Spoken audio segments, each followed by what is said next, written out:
Welcome back to the channel. Today I'm going to be working on some stuff for the charger, and a lot of people have been saying, why aren't you working on the charger? But I've been building the subframe, the rear subframe in the background, and it is very tedious. So I also wanted to get the Durango running and driving. So I accomplished one thing. The Durango does now run, which I'm very, very excited about, but I still need the lower crank pulley. So I ordered that. It should be here Friday or Monday.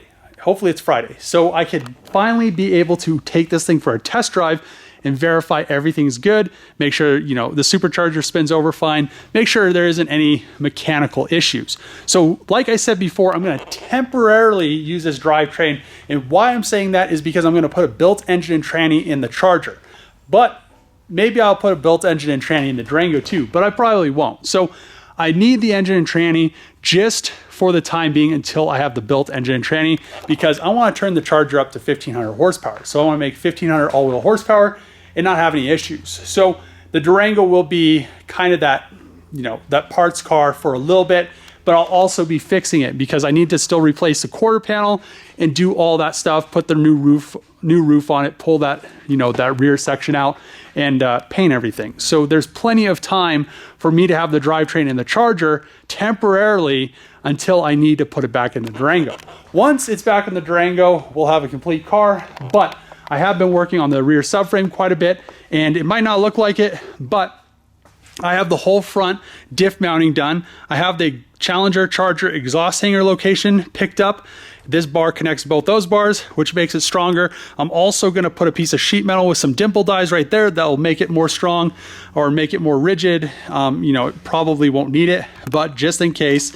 Also down here, I'll tie, these are the suspension pickups. I'll tie those in with sheet metal, look factory, and then over here in the back, I still need to figure out what I'm gonna do. So that's kind of what I'm gonna be doing today is I've really thought this through. I was gonna do it all tube in the back. So I was thinking about running a tube here, across, and then another tube up here. But there's so many suspension pickups so close that we have the sway bar mounting, we have the tow rod, we have the lower control arm, and then down here is just the mount for the e-brake cable. So it really doesn't matter. And then we have the diff mount. But the issue that I'm running into, not really running into, is there's so many things. I'm gonna have to make a bunch of sheet metal, pieces. And at that point, I could just use the stock Trackhawk sheet metal, modify the diff mounting locations so they have a race around them and they're welded in instead of being just pressed in the sheet metal. And then I'll still have all these suspension pickup points and it'll tie into this bar. And I might have to tie it in with another, you know, another bar coming up, maybe somewhere around here or something like that. Maybe, we'll see. But I want to get that done. I need to go get those bushings pressed out, and I also need to make races for the bushings, so it's not just bushings in stamp seal. Once that's done, I can figure out if I'm gonna do this all tube and just go sheet metal, or if I'm gonna use that back Trackhawk section. So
was able to go over to the machine shop and make the rear diff mounts for the subframe. So these are the Trackhawk rubber diff mounts, but I made a sleeve that they press into. So these are press fit sleeves.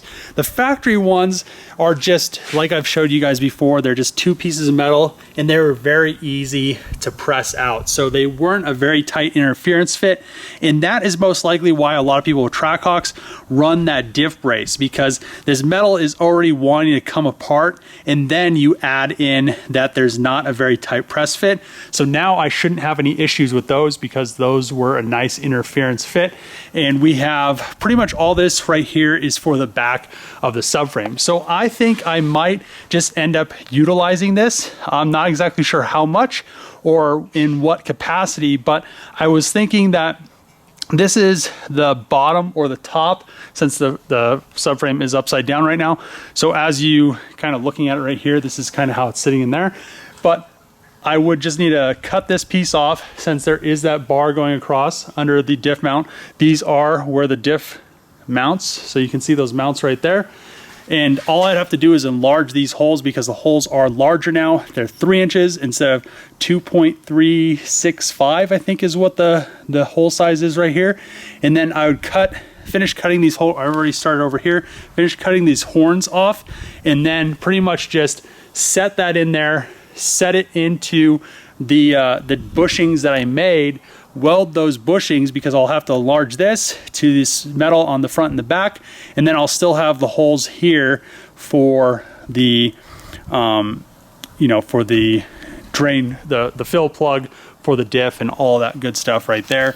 Plus then it would be a lot stronger because it would be welded in between 2 pieces of tubing, and then I wouldn't have to remake all this stuff.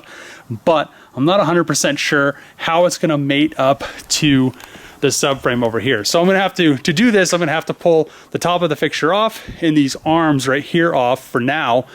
And then also I'll pull these off for the time being before, then I can get everything pretty much set in there really nice. But I'm running out of time today, so I won't be able to finish it today, but we did make a lot of headway. So as you see, these are for the diff. I made those. I got this tied in. I got all that stuff up there tied in. We have the diff tied in.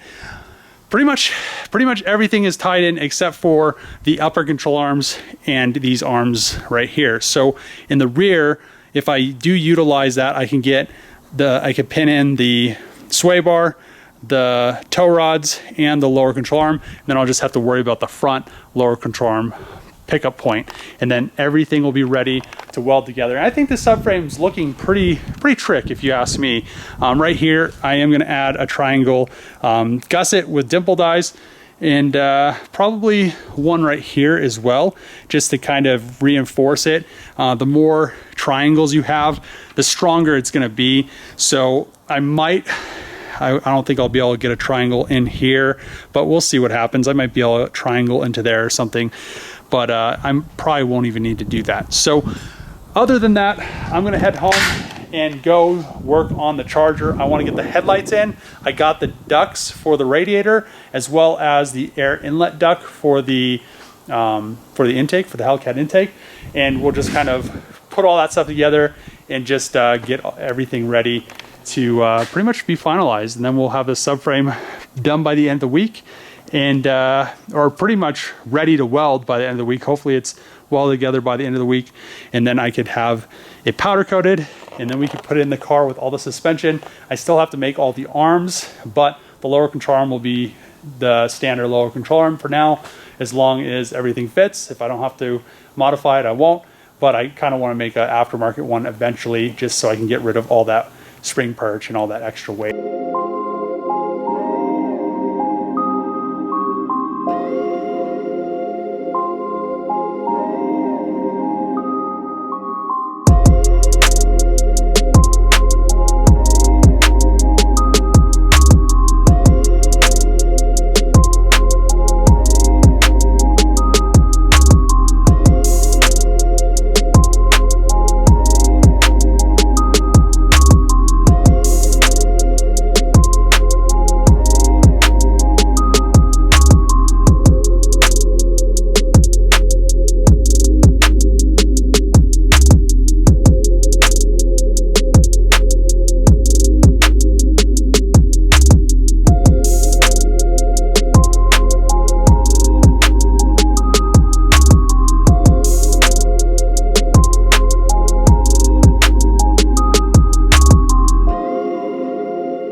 I thought I was going to be able to get most of the charger, or actually all the stuff on the front end of the charger, pretty much buttoned up and bolted together, including the bumper. So I didn't have the headlights in.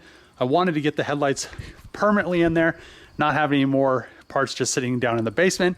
But I ended up not having enough bolts to 100% bolt them on. So tomorrow when I'm at the junkyard, I'll grab those. So another thing that I was trying to do was get the oil cooler on, but I'm missing a U-nut, so that's not all the way bolted on. I'll grab one of those at the junkyard as well. And then I was trying to get all the ducting complete so I could put the bumper on finally. But I ordered it all, or I thought I ordered it all, but I didn't order the ones, I guess, for a Hellcat, even though I had the VIN specific, you know, part numbers, and they just didn't come. So I don't know what's going on there, but I need the duct for this side. It pretty much closes off this area right here, so the air going into the radiator doesn't just go through this hole right here, because the air flows path of least resistance. That would not be a good thing. On this side, there is a duct that goes around this intake air horn, or whatever you want to call it, and that's also missing as well. And then down here, since this has the chiller, the duct for the cooler doesn't fit, but it said that there is not a duct for that. So I might just modify that duct to make it work. And then we have the air filter, the red eye air filter up here, ready to go. And pretty much as I could do, I did. I got the fenders completely bolted on. I was missing some bolts underneath the bumper, as well as some other things. The bracket on the bottom of the radiators, my friend Chris came over, helped me flip it around, because the drain hole was on the wrong side, and just a bunch of little odds and ends. So hopefully in the next episode, I could get the bumper finally on. I also almost have the rear subframe finished. As you guys saw, I made a bunch of parts for that, made a lot of progress. It's almost 100% ready to go. Once it's done, I'll weld it together, then powder coat it. Then we can put all the Trackhawk drivetrain in the rear, as well as the rear coilovers that I made. So we'll have the car actually sitting at a proper ride height. Then I could actually put the Trackhawk wheels that aren't gonna be wide enough on here, and just kind of, it'll be a lot better than the scat back wheels. But we'll just kind of end it right here, since I can't do any more because I don't have enough hardware to do it. So if you like these videos, make sure to click the subscribe button, throw a thumbs up, throw a comment below. As always, see you guys next time.